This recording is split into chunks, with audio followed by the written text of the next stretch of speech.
السلام عليكم ورحمة الله وبركاته.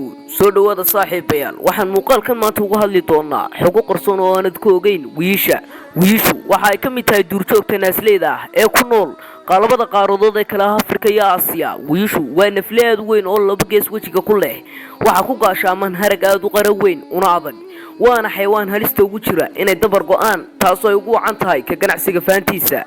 waxa faantiisu inay leedahay waxtar caafimaad loo ogaado waayo hore, waxa laga soo saaray sharci adag oo diidaya in loo gaarsado, waxaana loo sameeyay seerayaal lagu ilaaliyo.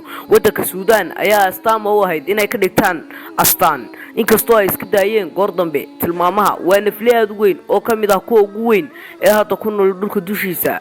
wuxuu gaaraa joogeedu 1 mitir ilaa garbaha dhererka gudban 3 ilaa 3.65 mitir. culeyskeedu waa 450 ilaa 1360 kilogram.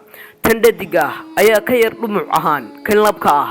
wiishu teeda yar waxa ay ku dhalataa culeys dhan 38 kilogram kadib 15 ilaa 16 bilood oo uurka ku sido. wiisha dhadiga ahi waxayna socodka bilowda kadib dhalashadeeda. wiishu waxay noolaataa 25 ilaa 40 sano ayadoo jirta culeyskeeda weyn, haddana aad bay u dheeraysaa. waxay leedahay harag qara weyn taasoo dhacday inay ku noolaan karaan cayayaanka badan iyo shimbiraha dusheedu aana cuni karaan nolosheeda. waxay ku noolaataa dhulka qabow oo leh biyo iyo baadba. waxay daaqdaa cawska iyo xaabka. qaybaheeda wiisha cad, wiisha madow, wiisha Hindiya iyo wiisha Japan Sumatra.